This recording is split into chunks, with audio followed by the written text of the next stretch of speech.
We are back, ladies and gentlemen, to the Sudamerican Master 4 Luccini taking on Balrogs Esports. This is a pretty decent matchup so far. We saw last Radiant's game. It was a ban. very even matchup for a long period of time, but Balrogs was able to, in the end, out-execute Luccini to pull out a Dyer's game number pick. one victory, putting themselves on the path to a one series. If they win this, they're taking on Infamous in the next game. If they lose, well, the loser will actually just drop onto the lower bracket to take, God, I think it was Generation X.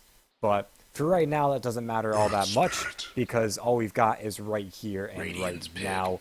Of course, for right now, I am being joined by Android. How you doing? Hey, doing pretty good. Excited to catch game two here. And like you said, it's a big one. We could see, well, Balrogs, they could be successful in taking a game or Luccini. So it's really the epitome of a game two of a best of three. And Earth Spirit actually makes it through the pool. He's going to be the first one picked up. What kind of dynamic does that set now? 10 seconds to go. Ah, it's interesting you ask that. I mean, 5 seconds. I haven't seen Earth Spirit get picked up in a very long time, but he's more of one of those Radiant's pick. heroes that come 15 or so minutes into the game, he can just maneuver everywhere around the map and find kills on nearly anyone, whether it's a squishy support or a very well ahead mid, given he's got enough support to back him up. Maybe the supports he can do it solo, but the dynamic he adds is that you really just can't let your guard down. The amount of damage he can do is phenomenal. He's got a, 10 a seconds good to go. long range stun and silence, as well as an ability to 5 initiate seconds. and save teammates if need be. He's really got it all, and to stop this hero, you really just got to Reserve focus him time. down and bring him down quick, or else he's got a decent escape as Bounty well. So Hunter. I like this from Balrogs. They've started out with the Dyer's pick. Beastmaster Bounty Hunter to offer plenty of ways to disjoint, to stop, and stun heroes like Earth Spirit, and just go up to 11 on the aggression. I mean, I think we saw a Beastmaster Dyer's last ban. night with a Bounty Hunter against a Death Prophet, and well, we all know how that one went down.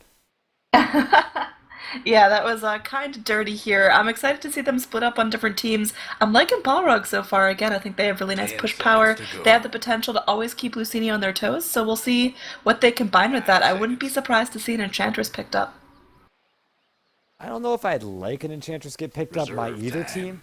team. If that does get picked up, it'd have to be run as a jungler, which, to be perfectly honest, you do not want to run a jungler against a bounty hunter, but you also don't want to run one with a bounty, because having that bounty makes your lanes inherently weak. If you run a jungler, it just makes them even worse. Radiant's And plus, if ban. you got two junglers, you've got three solo lanes, which is great for experience and gold, but bad against a hero like an Earth Spirit and Death Prophet. Meanwhile, again, you don't want to run it against the Bounty Hunter because if it's in the jungle, the Bounty can go in, can screw up your jungle. 10 I think seconds if to anything, go. Luccini would have to run her as an off lane, in which case Earth Spirit might 5 be a seconds. little bit in a poor position to try to play as a support. I mean, this is not a role that suits the hero Reserve time. too well. It's his more popular role, but I figure, I mean, he's a very aggressive and he's a very greedy hero. If you run him as a support, you miss out on a lot of the power that the hero offers. Dyer's ban. I agree now, and I think Luccini they might want to pick up their supports here. I think they are going to need something a little bit more babysitty. Earth Spirit, like you mentioned, is very good for ganking. He'll help Death prop it out fantastically in the mid lane, but they need someone to babysit their cores, and I really want Dazzle to be picked up here. I think Radiant's up against ban. someone that can just kind of pounce on you and jump you like a bounty, combine that with a Beastmaster. I think you need that shallow grave, you need that spam heal, and the negative armor is going to be fantastic combining that with the Death Prophet.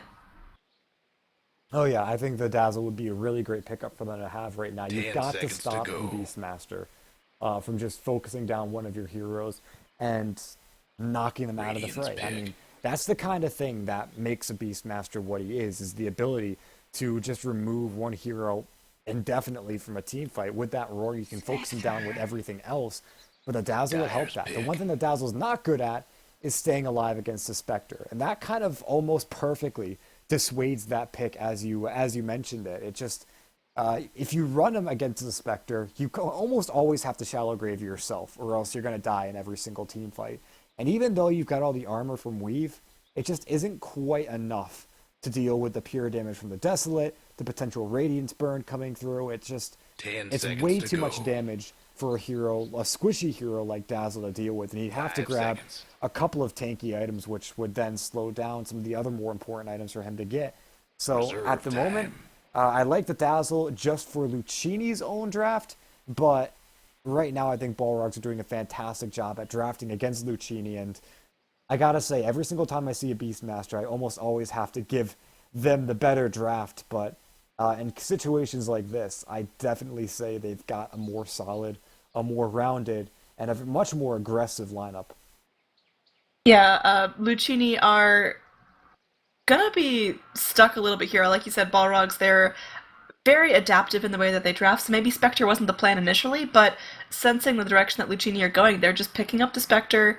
There's really nothing that is going to put pressure on the Spectre as of now. The Witch Doctor is a great support to have, but Radiant's pick. it seems like there's a lot of squishy magical burst, and I don't know Dyer's pick. if that's going to be the plan here. But Zeus picked up. We got magical burst on top of magical burst. We're running a global strat right now for Balrogs. This is really scary. With a hero like Death Prophet and Witch Doctor, both of them have kind of minimal HP pools. So you drop down a Zeusel, already they're at about 2/3 HP. So by the time the Spectre comes in, 10 you can seconds almost to assume go. the Witch Doctor is going to die at the start of every single team fight. It's a very Legion similar Commander. thing to the Dazzle pick. Radiant's So banned. at the moment, I'm really scared. The one thing that Luccini have going for them is the fact that Zeus gets creamed by Death Prophet. So they've got that, which is nice. He also gets creamed by any sort of gank, which they have an Earth Spirit, which is nice. 10 They've also got a seconds to go. Legion, which is even more nice. So they should be able to 5 control this seconds. Zeus. The problem isn't controlling the Zeus, though.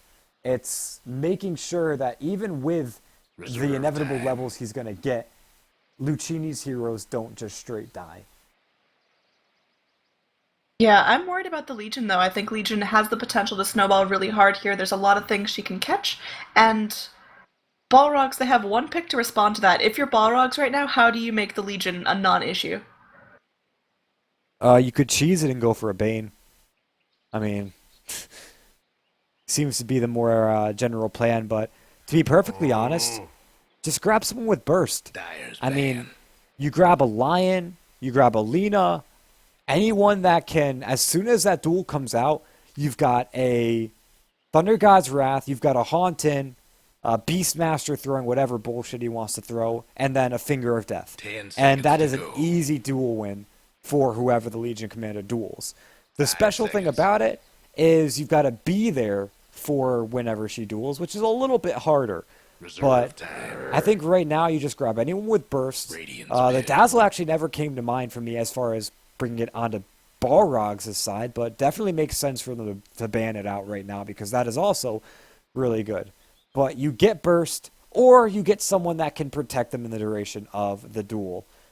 So if you grab something like an Oracle, a Shadow Demon, OD probably wouldn't be preferable, but still could be possible. Someone who can 10 just stop seconds the to duel go. if they don't want to just end it outright. Yeah, I was 5 thinking seconds. Oracle would be perfect here. Wyvern as well could be a secondary support because it looks like Bounty Hunter's going to be roaming, kind of doing his own thing, playing his own game. So they Yep. want a more dedicated position 5 that's going to be able to go into these fights. Phoenix is not what came to Dyer's mind, pick. and I don't know if the egg's going to be enough to really zone out Luccini. I think they can definitely fight underneath whatever Phoenix has to throw on them. They can't kill the egg, though. This is the problem. Like, to kill the egg, they'd have to focus a Death Prophet and the Witch Doctor on it. And at that point, if you buy enough time, because the Witch Doctor definitely wants to get his ultimate off, right? 10 seconds to go. So he's probably not going to be attacking all that much, and the Death Prophet's going to be off doing her own 5 thing. So seconds. to refocus like that as a Death Prophet might not be beneficial. But Earth Spirit and Legion Commander definitely can't go Reserve for the egg time. like that because they can't really walk up to the egg and reliably bring it down. So I think this is actually a very good pick, just scenario-wise. And the draft itself, I don't really see who's doing what. Because my mind's telling me that it's got to be a Zeus mid. But then again, if you've got a Zeus mid, he's going to get destroyed by a Death Prophet. So then it's like, well, maybe they might want to run a Phoenix mid and a Zeus as a support, and have the Beastmaster offlane with a roaming bounty and a carry Spectre. But that's not going to be the case because Sniper Dad is their support player. So Juice is actually their mid laner. This is really kind of screwing me up a little bit. But is this a mid Spectre it can't be. Yeah, it can't be. I think they probably just rotate their players. They lose if they run the Spectre in the mid lane. Up against a Death Prophet, absolutely, especially with the Ganking Earth Spirit and the rotations. It'd have to be Boris. I mean, he's their carry player, or he was their carry in the last game, so he'd have to be playing the mid. Like, it must have been a comfort thing, which maybe Juice is a really good Invoker player that they threw him in mid in the last game, because there's no way they're doing a mid Spectre. But that means that this is probably a support Phoenix, which, what's with all the I mean, it's decent against the Legion Commander because you can slow her attack speed and slow down the duel as a result, but it's by far not the greatest pick. Get set. And I'm interested to see exactly how they're going to roll this one out, as the Good Luck Have Funs are kind of weird. That's okay. But in the end, I mean, yeah, I definitely think Balrogs, aside from that Phoenix pick, have a really strong lineup. And I'm not quite sure the Weaver is the ace in the hole that Luccini were hoping it to be. But it certainly gives them more ways to deal with something like the Phoenix, as well as the Zeus. Yeah, we'll have to see now, as it's going to be a pretty heavy rune contest at the bottom. We've got the squishy heroes, the Bounty, and the Zeus camping here, waiting to go in. But with all of the Dire there, this is going to be perhaps an early first blood coming out. Yeah, I mean, Bloody Nine's going to go up and scout it. There is no sentry ward being dropped so far from Luccini. They do have a Dust. They do have a sentry on inside.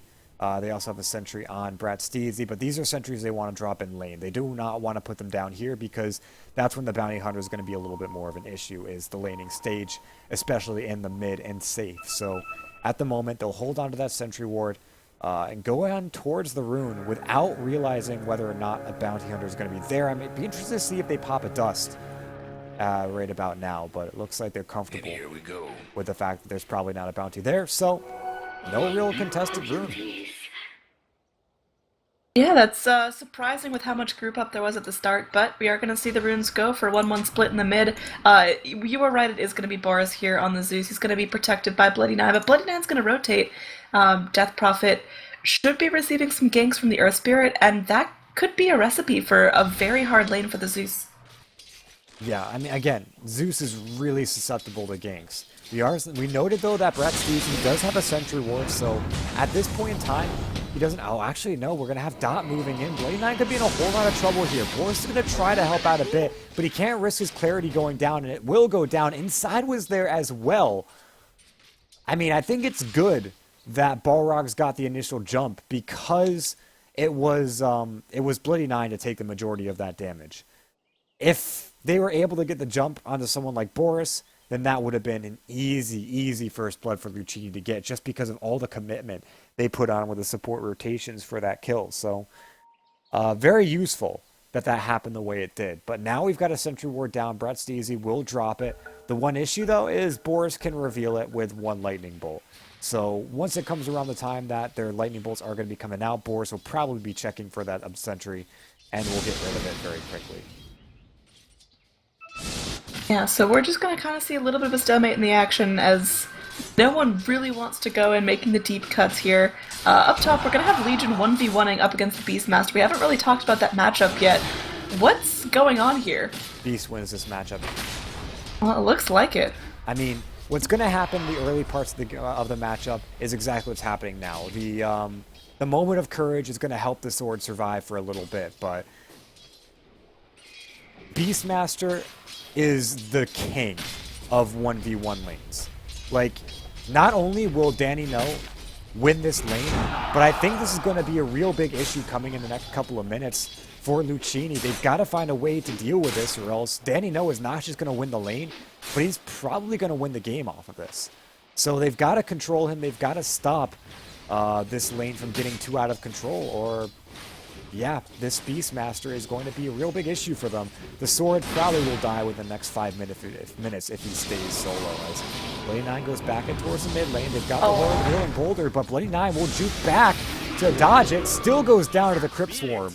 Brat Steezy will grab the first blood off of that kill, but still, I mean, that is just your bounty going down, so it isn't the worst thing in the world to have Boris stay alive. Down bottom, we've got an invisible Witch Doctor going through. Will end up revealing himself. In fact, Bloody 9 might want to chase this down. At least the Phoenix gets to go in and reclaim the jungle farm. So Witch Doctor, well, he's stuck between a rock and a hard place. We'll take a Janata right to the back, and in fact, he may end up going down. There's a Clarity popped onto the Earth Spear, but he doesn't want to break it. They're just going to let the Witch Doctor go, and that's an early kill for the Spectre. That is a fantastic start for that hard farmer. Yeah, it's 155 gold, but don't get me wrong, that is really good for a Spectre to get at this point in time. Especially when you worry about something like a Weaver putting a lot of pressure on that lane, which he will be doing. A Weaver against the Spectre will typically favor the Weaver, even with supports as... Okay, yeah. We talked about this, should have been ready for it, but Dot will bring down Boris in the mid lane, because that's just what Earth Spirits do. Ganks the mid, and Zeus really susceptible to it. Losing out to a Death Prophet in the end as well is just... It's very typical of this matchup, so at the moment I'm not ultimately surprised, but Eliadel shouldn't be in that much trouble, even with support down here, as the Spectre's just going to not be able to sustain too well against the harass he's going to be able to put out. And with Inside and Dot close by, this lane is rapidly going to get out of control if Balrogs aren't careful. We'll see what happens here, because I think, I don't know, I'm not seeing an absolute snowball out of control either way. I think there's fantastic potential on both teams. It depends who's going to go in. Down bottom, Bloody 9 once again rotating in, might try to go for a kill on the Witch Doctor once again. Looks like there's going to be the Voodoo Restoration. They're going to go through the Janata, but no follow-up from the Spectre. She just wants to stay farming, and if we look at the overall last hits, it's heavily favoring the Dire right now. Yeah, and that's for good reason. I mean, the Moment of Courage is really good on the top lane. I still think that Danny No is going to win this one out, but the skill build right now for the sword isn't fantastic, as bottom lane, okay, yeah, Eliadel gets the kill on the Juice. Again, that was pretty expected. I definitely think the Weaver has a much easier time in this bottom lane, putting a whole lot of damage out. Whether he got because he got the kill, that was a little bit more surprising, but the supports being down here makes it a little more understandable. But back up to the top, I mean, with the Moment of Courage and the overwhelming odds, she's doing significantly better than I thought she would. Though, Danny No's got now 3 points in his board, 2 points in the Inner Beast, so things are going to get a little bit scarier from here on out. He's very close to that level 6 as well, and as soon as he gets it, he's going to roar down the sword and get the kill. Like, that's kind of how this lane works, but... Would you rather him put at least 1 point in the Wild Axes, or do you agree with this build? I agree with it 100%. Wild Axes is...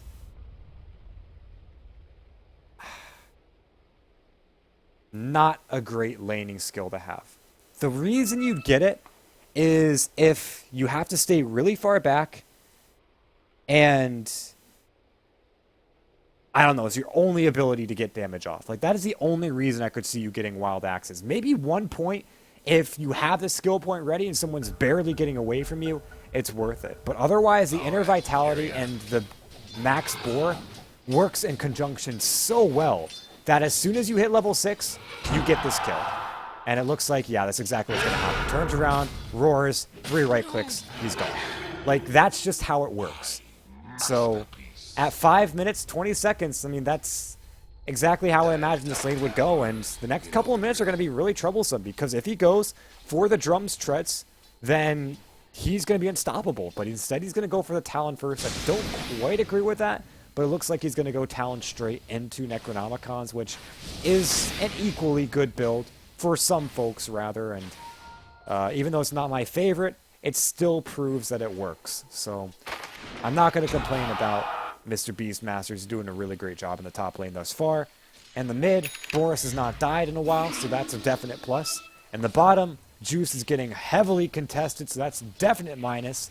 But Overall, I don't think Luccini or Balrogs are in that bad of a spot. I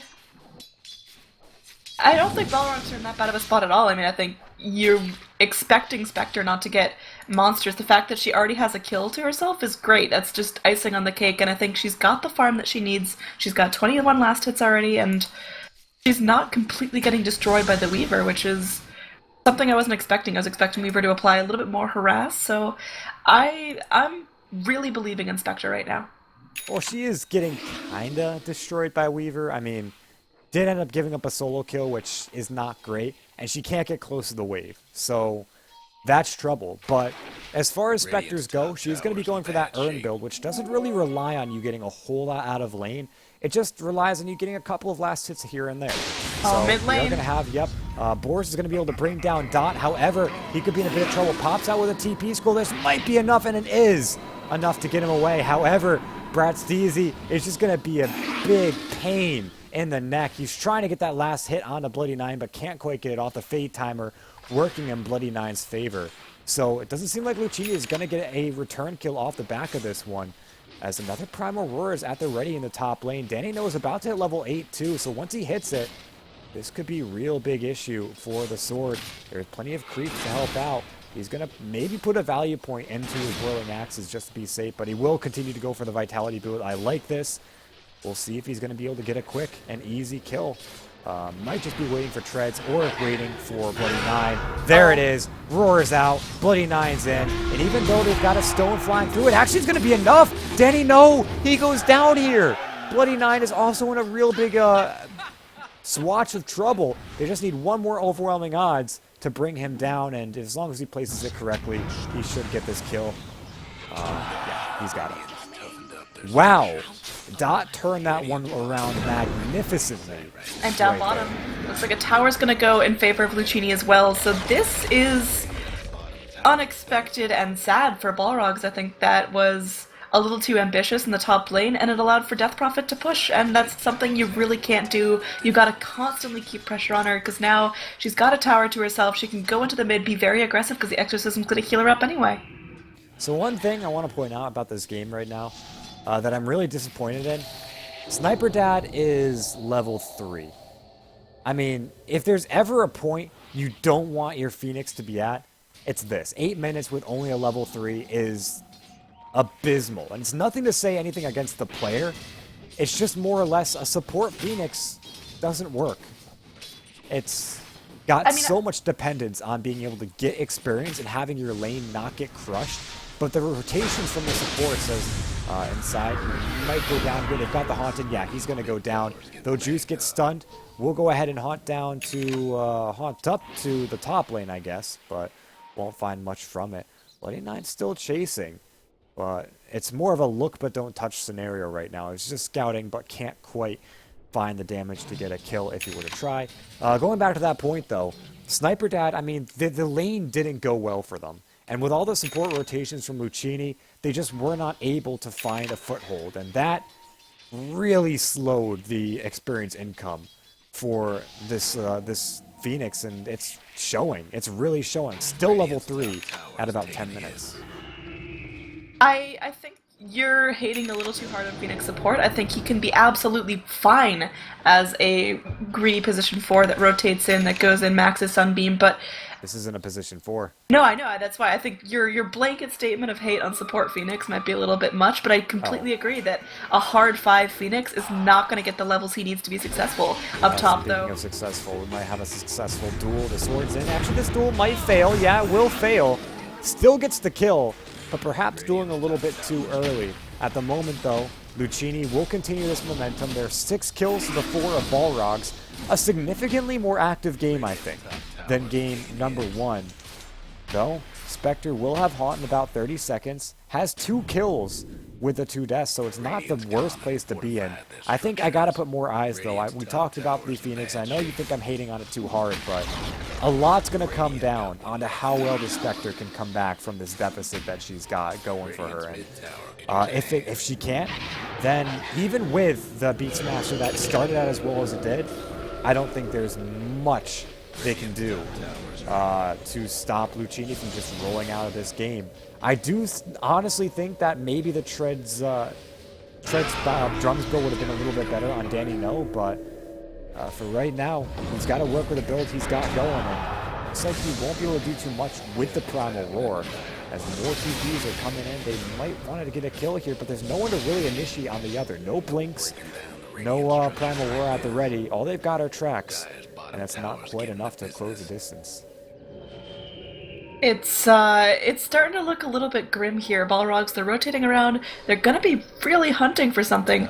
Bounty Hunter, again, going in, will toss out some tracks, but there's the follow-up here. Luccini can absolutely turn this. We're gonna see Phoenix try to heal up the Bounty Hunter, but on the back lines, that's an easy duel win for Legion Commander. They're gonna polish off Zeus as well. Uh-oh. If you're Balrogs, how do you recover from this? Guess what's happening? Bottom tower. You stop fighting. I mean, Balrogs did something that usually you should never do, and that's they continued chasing. I mean, you take a look, there's a, come on camera, there's a really nice Dire Observer Ward. So Dire had every idea what Balrogs were doing. They were pushing up and trying to get a return or kill on someone as they were retreating onto the high ground, and then they were going to like continue moving around and escape. But what ended up happening is Luccini just kind of held their ground right here. And as soon as Balrogs positioned themselves into the high ground, Luccini acted. A great stone to move up, stunning them all out. They've got the overwhelming odds through, and they were able to chase them down and get the kill. And that's where Balrogs made a huge mistake. They chased. They got over-aggressive, and they paid for it dearly. And they can't do that. They've got a Spectre. They've got a Bounty Hunter. All they've got to do is stand really far back, not try to fight, and then as soon as one hero steps out of position, Thunder God's Wrath, Haunt, come in with a Primal Roar, you clean them up, you get an easy track kill, and then you get out. Up top, speaking of getting out. Yeah, this is a Shadow Blade at the ready. Sniper Dad, he's able to get into the trees, but he doesn't have a TP. He's getting one out onto the courier, but... through the trees, going through, they get the kill onto the bird. Was that... He didn't even use Quelling Blade, he just got vision with the overwhelming odds, and... I don't know. The tree got cut down. Oh, okay. I don't entirely know why that happened, actually. It's happening. But I'll have to watch the replay on that one. Tracks will fly out, but as we said, no more kills. Just as we say that, they get more kills. Now Boris in a whole lot of trouble. He doesn't have Force, doesn't have Blink, no way out, except the TP, of course, because Dot didn't quite have his push. He did have a boulder roll, but didn't use it, surprisingly enough. There is going to be a Magnetize out onto Bloody 9. They've got all the vision in the world for him, so they will bring him down. And perhaps a little bit more BM than I'm used to, as they get a nice little kill and even more pickoffs. Legion. Yeah. Legion's at it again. There is going to be a TP up from the Beastmaster this time, so nothing super, super cheeky. But meanwhile, the push is going to get laid in as there's the rest of the 4 Dire heroes going into the tier 2. Spectre is desperately trying to farm, but looking at overall net worth, she's 6th. It's not looking good right now. We're at 14 minutes in, so she's not expected to be number 1, but she's getting rolled over by the Legion and the Death Prophet. Yeah, I think it was more Eliadel in the lane that screwed him up, but yeah, no, he is definitely at a weakness right now that can't be really mediated, aside from, again, just getting the pickoffs that they need to get, and it doesn't seem like Luccini are giving them that option. Dot's been really well positioned to save anyone that was in any real trouble, and the moment Balrogs continues to push more than they should, they turn around and they capitalize on it. So some really good movements from Luccini, not giving up any advantage. As I think coming out for game number 2, 15 minutes in, I mean, it's still anyone's game, but it's looking rather grim, as you said, for Balrogs. And there are plenty of ways I think that he can try to come back, but this doesn't start with a quick kill on Juice. Yeah, that's all there is to say about that. The sword gets another kill on the Juice, and that means Balrogs can't do anything. If we look at just overall XP and net worth, it's telling a grim tale here. We're only at 15 minutes in, but Luccini has over a 10,000 gold lead. I mean, we talked about it a lot, but can Balrogs recover from this? If so, what's their plan? Because Bounty Hunter does not play well from inside the base. Well, they still only have a 5,000 experience deficit, which isn't terrible. They still have a Beastmaster who's farming all right with a level 1 Necronomicon. They still have Haunt, which may actually net them a kill right here, right now, but it looks like a good boulder will stop that in its tracks. But they still have what it takes to stage a comeback. Every single kill, if it's tracked, will be a lot of gold. So they can come back. They just gotta stop getting picked off. That's the one thing I think they need to do a little bit better in this game.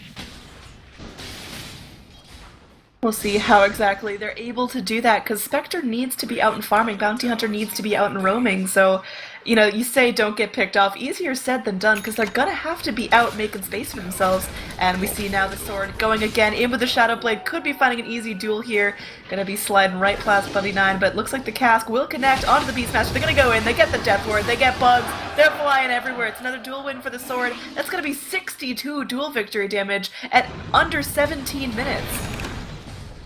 And yeah, Boris could be in a whole lot of trouble right now. All he's got to do is get a silence off, does do so, follows up with a stun, and just keeps getting the magnetized damage off. There will be a Thunder God's Wrath, but it isn't quite enough damage. Finally follows it up with a Chain Lightning. And comes Bloody 9, going to try to help out a little bit. This could be a huge kill for him, but he's taking too much from the Exorcism. He goes down. Oh boy. So they do get the kill on the Earth Spirit, but they trade a whole lot away for it. I guess alright for them to get the kill, but yeah, Boris is feeling less and less like an actual mid laner and more like the support Phoenix, who is feeling more and more like dirt at the moment. So, I don't know. I mean, he's not even level 6. He's close.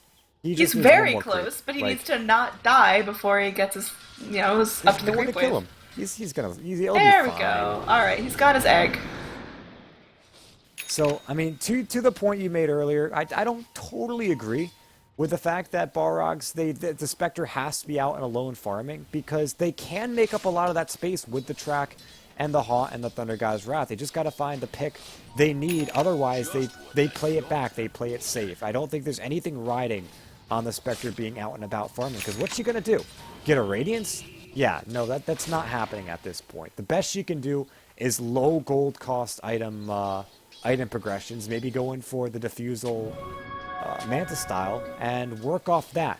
At the moment, she's not getting anything fast, so it's not really worth the risk to be out on the opposite side of the map farming, especially when they've got a Shadowblade Legion Commander. You just play it safe, play it back, and then let the kills come to you, because as long as you defend your tier 3s and defend high ground, there's less of a chance that Luccini are going to go for pickoffs, which reduces them to just straight farming or taking the risk and going for the high ground push, at which point you have a better shot of any at turning this game around. Well, we are going to see more and more advantages go in Luccini's pockets here. You've talked about a turnaround, but it's not likely here. We are going to see the Weaver maybe get caught unawares. Bloody 9 could toss out a track, could go in with a Janata Shuriken, maybe before there's a chance to react. Actually going to go for the Courier Snipe, will be able to secure the kill. Lincoln's. That was a Lincoln's for the Weaver. He is feeling real miserable about that. Okay, so they'll get a return here, a nice dual win for the Sword. Definitely a Pyrrhic victory for the Balrogs to get that Courier, but in the end, I mean, the more time that Allianta doesn't have that Lincoln's, the more they have a shot at getting the damage off onto this Weaver. You know, you've got your Thunderbolts, you've got your Primal Roars, all the like. There is a buyback at the ready for Danny No, but it looks like for right now, Luccini will start to push up out of the high ground. This could be, if this Rex goes down, this could just be a fast GG. I think they've got a lot of power. They might just be able to push past the Rax and get the kill. They pop him with a still, and they are going to catch Boris out with this one.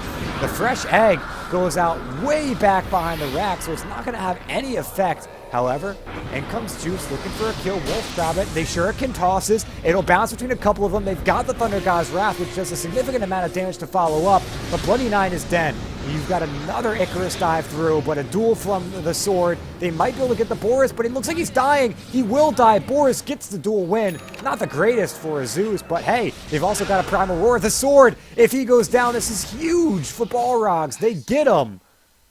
And that puts Spectre at the top of their team on net worth. Still nowhere near the top of the board. But, I mean, okay, and the Rax also goes down, so it's not the greatest thing in the world for them, but they still are able to do something.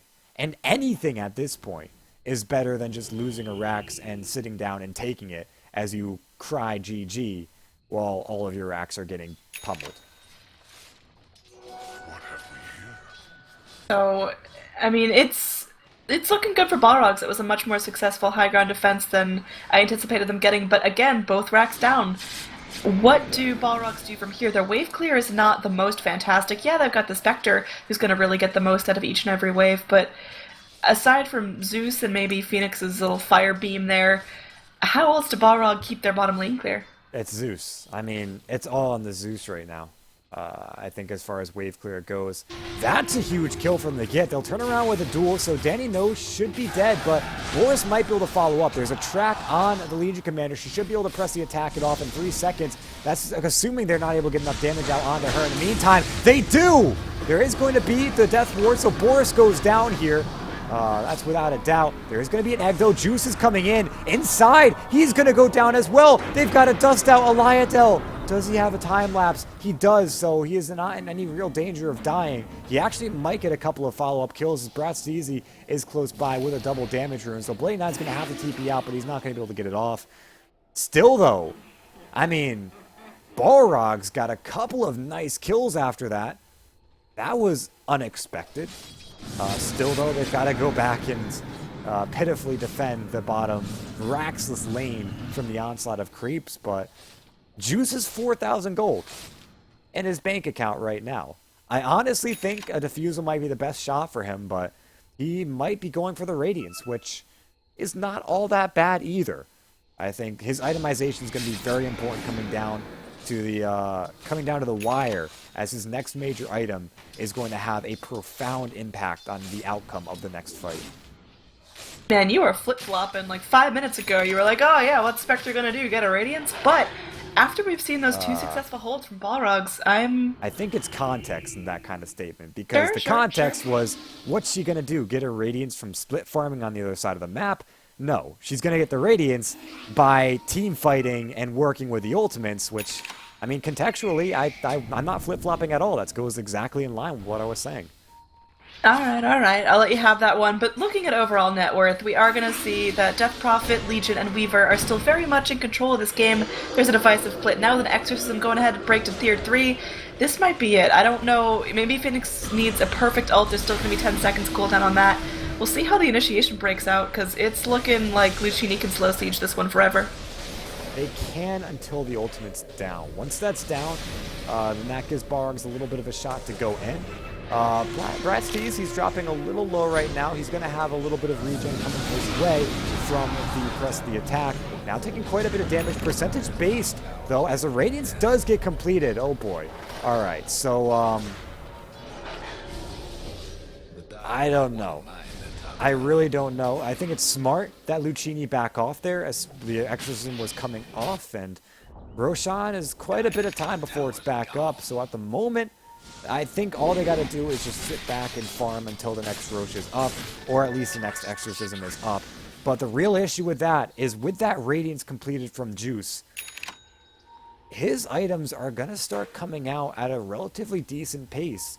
And I think Manta might be his next item, but ultimately he's got to find some way to tank up, and some way to have a little bit more of an impact in a fight rather than try to get up and get that Radiance burn off. And the Manta offers you some Desolate damage, it offers you split Radiance in a wider area, as well as being able to pop the Manta and move it to the bottom lane to help push that one out and give you some space, as Inside might be dead. They're just going to get the track off onto him, turns around with a paralyzing cast, but Inside's already gone. It's the follow-up that's going to make the huge difference here, as Eliadel's there with the Desolator. However, Bloody Knight's still alive. The Primal Roar is out onto Blat Steezy. Can they get him? The Self-Yules helping him stay alive, but Boris is there. One more. They've got the Thunder God's Wrath. They get him down. Eliadel's on the run. In comes Dot. The sword's there as well. Does he have a duel? He does not. I think he did get a dual win at some point in that fight, though, as Spectre, for some reason, is dead. Danny No is also down, so it started out great,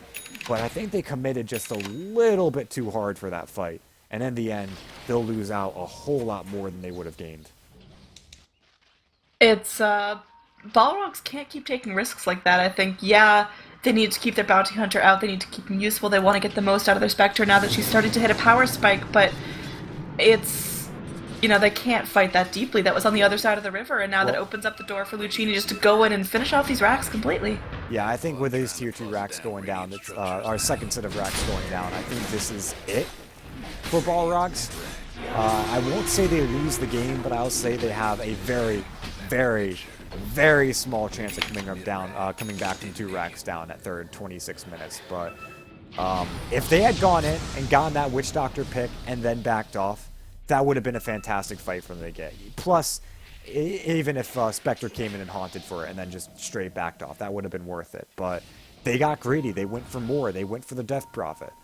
And even though they got the kill, it put them in a position where they couldn't retreat. So, yeah, they played it a little bit too deep, a little bit too aggressive, and once again got caught trying to bite off a little bit more than they could chew. And the result, as you said, they lose more of their base. Their second set of racks is gone. And really many glimmers of hope of winning this game. The smoke up. It looks like Luccini, they want to try to put the nail in the coffin here, but the sword is in a bit of a bad spot. He does have that Shadow Blade, which helps him get the duel off on the Sniper Dad, and they've also got the Desolator damage coming through, so there's lots coming out. They'll now go ahead, they'll chase down, the Thunder God's Wrath will come through, but it's not doing a whole lot of damage as they turn around, go into the Roche Pit, but there is Danny No getting a lot of damage done to him. He'll get brought down. Boris on the high ground will also get taken down, and he'll stay alive a little bit longer though as Bloody Nine brings down Dot on the back line. But yeah, Boris gets taken out, and Luccini, they lose one, but in the end they get a whole another set of heroes to get, and they should be able to make their way up to the top lane and end this game right here, right now.